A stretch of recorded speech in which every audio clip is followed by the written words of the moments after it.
Hello, and thanks for joining us for another edition of Kogi in Focus, the program that provides an in-depth summary of government activities and other happenings in the last 7 days in and around Kogi, Nigeria's confluent state. I am your host, Oluwatosin Osuji. On the program today, the last has not been heard on the recent deadly herdsmen attacks in the state that left dozens of people dead, as Kogi State Governor Yahaya Bello says those behind the mayhem will be fished out and brought to justice. This week's Views from the Streets focus on cleanliness and sanitation responsibilities of both government and the people. And the state and the nation was thrown into mourning last Friday as the Deputy Majority Leader of the House of Representatives, Baba Jubril, died.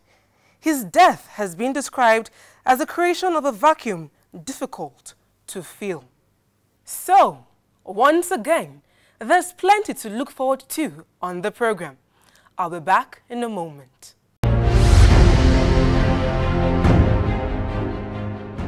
Welcome back. The needs for youth in Kogi State to shun violence, drug abuse, and vote selling took center stage in Okene at a walk for peace staged by the youths in the ancient town. The youths who trooped out in their thousands also used the walk to show their support for the re-election of President Muhammadu Buhari and Governor Yahaya Bello in 2019.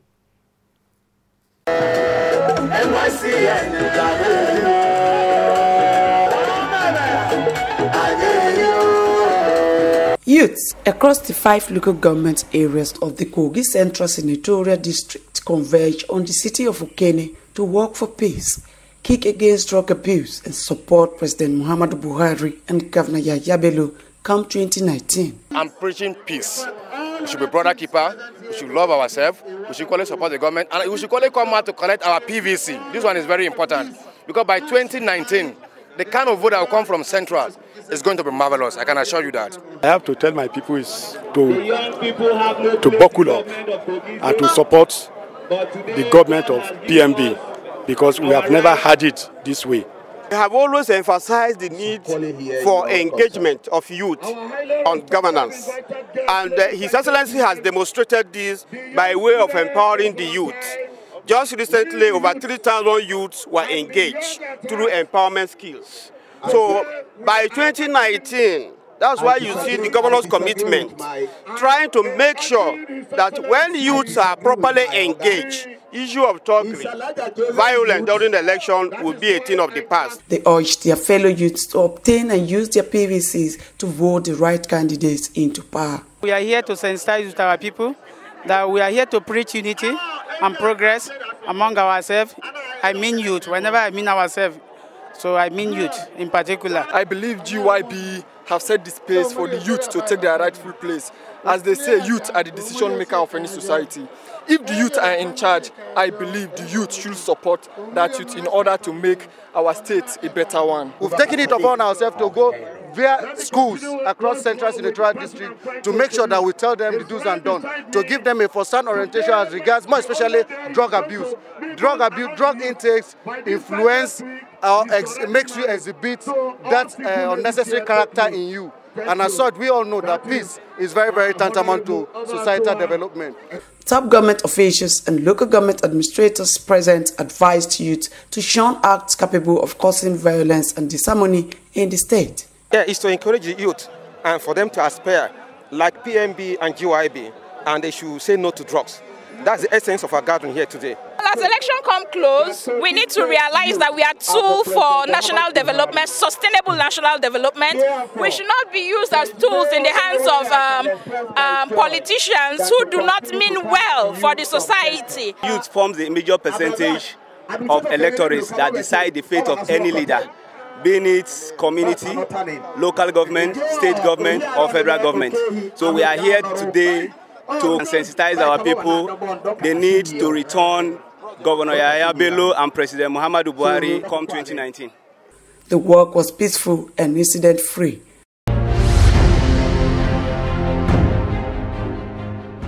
Kogi State Governor Yahya Bello says no effort will be spared in ensuring persons behind the recent deadly herdsmen attacks are fished out and face justice. The governor made his feelings known in Lokoja at a meeting of key actors involved in efforts to resolve the farmer herdsmen crisis. Paramount rulers and leaders from the 3 senatorial districts, along with representatives of the Fulani Herdsmen's associations, gathered at Government House Lokoja to fashion out ways of bringing an end to the clashes which have claimed dozens of lives recently in the state. Fulani guys to go to Morocco, guys to go to Kenya, who are in Nigeria. Let's learn to live together. My brother is a brother. My sister is your sister. I don't want to bring somebody who is very hot-headed and very temperamental, and then you come to Kogi and say, well, lie. This is kind of people. That's senior. You don't say no. That is broad language. This is our land. You cannot come and tell me. The herdsmen say, contrary to what the public has been made to believe, the violence has not been one-sided, as they too have suffered considerable loss. Your Excellency, the number of cows killed that we have the record, the authentic record, that we can give you the names of the owners of the cows and the names of the people killed, and they are missing. The total is 138 cows and 7 lives. We have not seen 4 bodies. 4 bodies are still missing, making it 11. The National Secretary of the Meeti Allah Association acknowledged that some herdsmen had teamed up with perpetrators of evil to unleash violence on the people and called on the state government to help fish them out. This man called Saleh is my father's namesake. I am Ali Saleh. I've never met him. I've never seen him. This man you call Shai Buloko is one of our wanted list here in Kogi, and most of those that came to assist them fight, they are from Nasarawa State. The way he's talking, as if he was prepared to come and say things, you know, and again the way he was saying, this and that. You see, I don't need to tell you people, the security need to work on him. Very much. That is true. Governor Bello said he had listened to their contributions and promised ongoing investigation into the causes of the violence. We reveal the guilty parties for justice to take its course. No amount of properties or wealth can be equated to life. We must respect one another. Every citizen, every race, every tribe in this country, we are all guided by the rule of law. And whoever runs foul of it will meet the full rights of the law. Therefore, our brothers, the Fulanis, our brothers, the farmers, our brothers, the locals, we must learn how to live together in peace and harmony. Nobody will drive another away. Some suspected Fulani herdsmen and 2 youths from Omala were said to be helping police with their investigations of the recent deadly attacks in the state.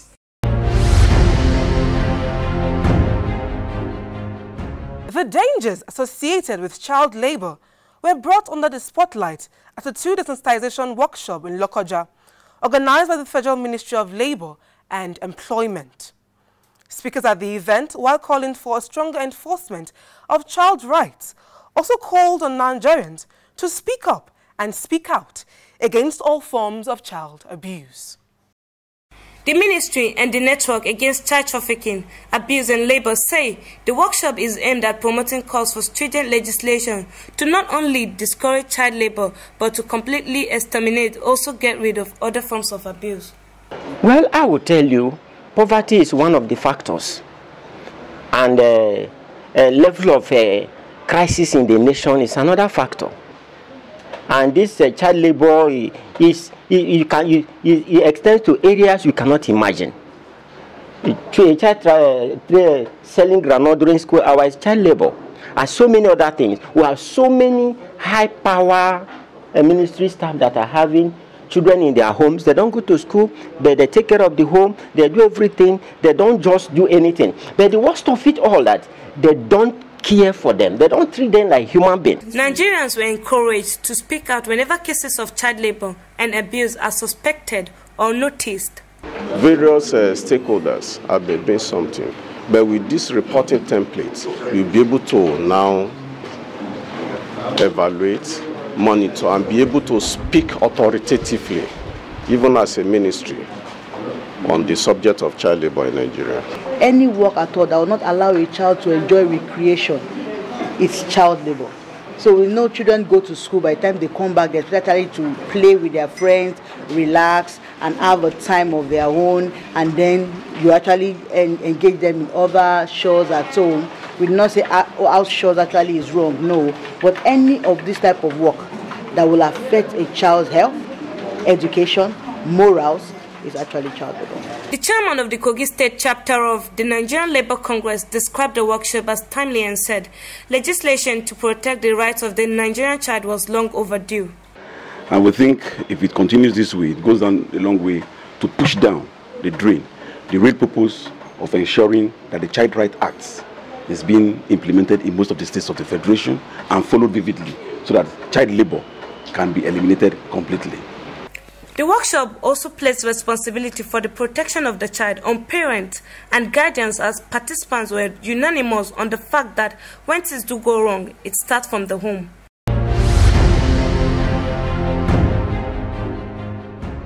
The importance of education cannot be overemphasized. Education has become so important that people have embarked on corrupt means of acquiring academic qualifications. This explains why a workshop was convened in Okene for principals, teachers and students to highlight some of the dangers in modern-day learning, which were highlighted by most of the speakers.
Students also told their side of the story.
The organizers believe more of such workshops will reduce the desperation at which Nigerians pursue academic qualifications and would also reduce a number of social ills found in the nation's education establishment.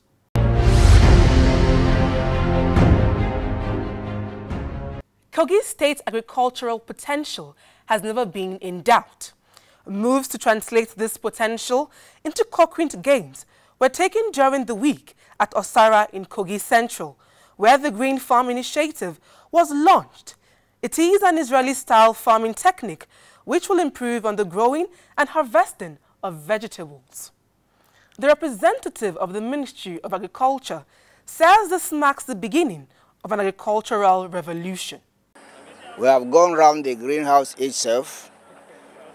The job is about 98% completed, and by April they will go into planting of tomatoes and vegetables. We have also gone around the entire complex. The reservoir is completed. The workshop is functioning. You were with us also at the dam site, where they are pumping, where the pump water is also functioning.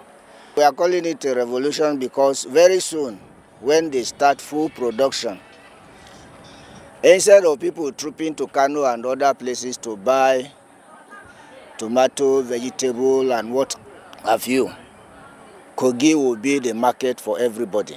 The Osara community is already looking ahead to the benefits of the Green Farm Initiative. Really, we are very happy. So very happy for this new development that our governor has brought to us. So we give thanks to God, and also we pray to God for making, to give him long life and prosperity to continue this project for us. Very, very enjoying the work with this company, and thank God that we are trying our possible best for us.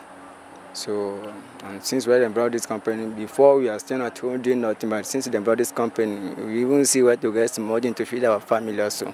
We are very, very appreciative for that. Farms in Okene and Ida were also visited by the team, as they are among the next set of communities to benefit from the Green Farm Initiative.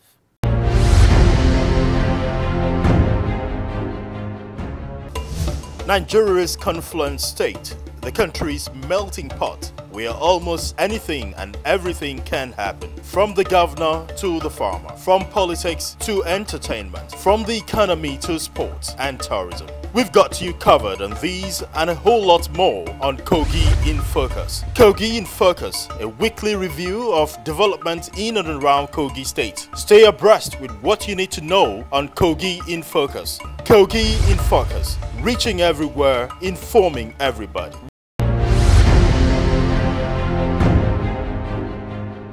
This is Kogi in Focus, your weekly flashback of happenings in and around Kogi State in the last 1 week. Just to let you know that you can send your comments, contributions and suggestions on the program. To do this and also make your advert placement, please get in touch with us via the various contacts displayed on your screen.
There's a popular saying that cleanliness is close to godliness.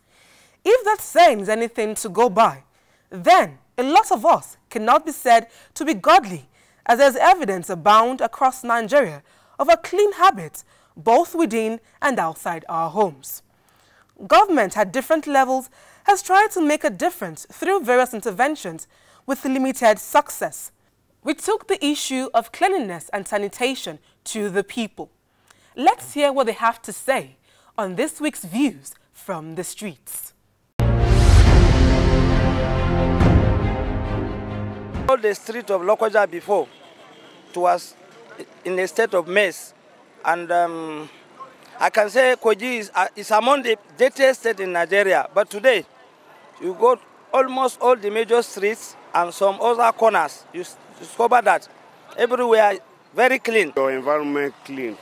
And keep your environment so tidy because of it contribute for your health and your personal life. Because when you're everywhere is clean, you live healthy life. The clean environment now, if you are like now, before the environment is not clean like this before, but now, for now, the environment is very, very clean. Now, we enjoy the way the environment is being now. A lot of persons need to be given what we call orientation, most especially the way they dump refuse. Because you discover that during rainy season, a lot of outlets, a lot of drainage outlets are being blocked, and that is because, you know, there's this nonchalant attitude in them, go to the drainage, dump dirt there, and before you know it, it will, you know, serve as a blockage. And you know, water definitely will find its roots, and before you know it now, it will result to what we call flood, mini flood anyway, and it's not really good. So I believe that the government need to go out there to sensitize people on the need to, like, you know, keep the environment clean, most especially, you know, dirt on the drainage, because that thing is really causing a lot of problems. But not only that, anybody that is caught should be fined, and it will serve as a deterrent to others, so that by the time it continues in that form, at least there will be orderliness in the society. Cleanliness is next to godliness. So even before I do anything, I make sure that I clean all the environments. By doing that, you'll be able to avoid all these crawling insects like snakes and the scorpions around you. And even you can prevent odor from coming from different sides.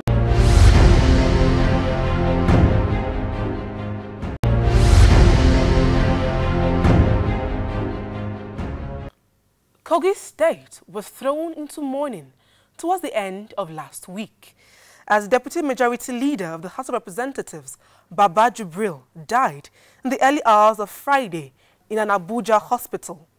The Kogi State government has described the late Baba Jubril as a man who identified with his people and lived a life of serving the poor and his constituency.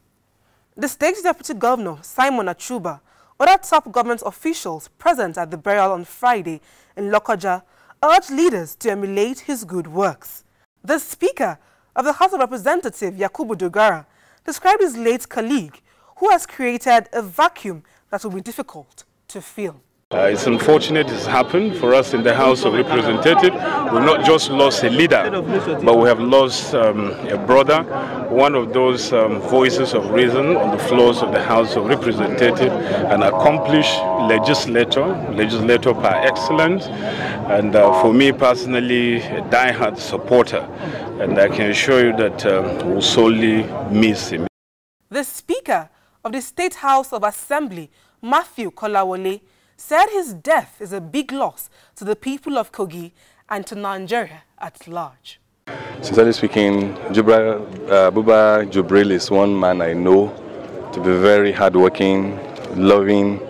He loves his people, he's very dearly, he's very frank, down to earth.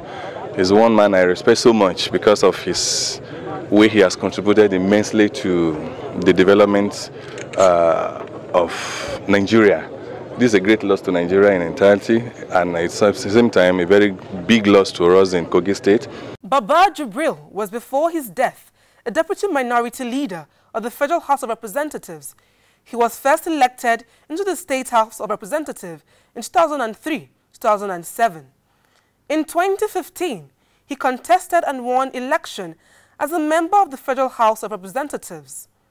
The body of Baba Jubril left Abuja to his hometown in Lokoja, where he was received by well-meaning Nigerians and families, and later moved to the Central Mosque, Lokoja, where prayer was observed before the body was buried according to Muslim rites. This is where we wrap it up on today's edition of Kogi in Focus. We hope you've been informed and educated. Please make it a date with us, same time next week, for another interesting package. And remember, do unto others as you would have them do unto you. I am Oluwatosin Osuji. Bye for now.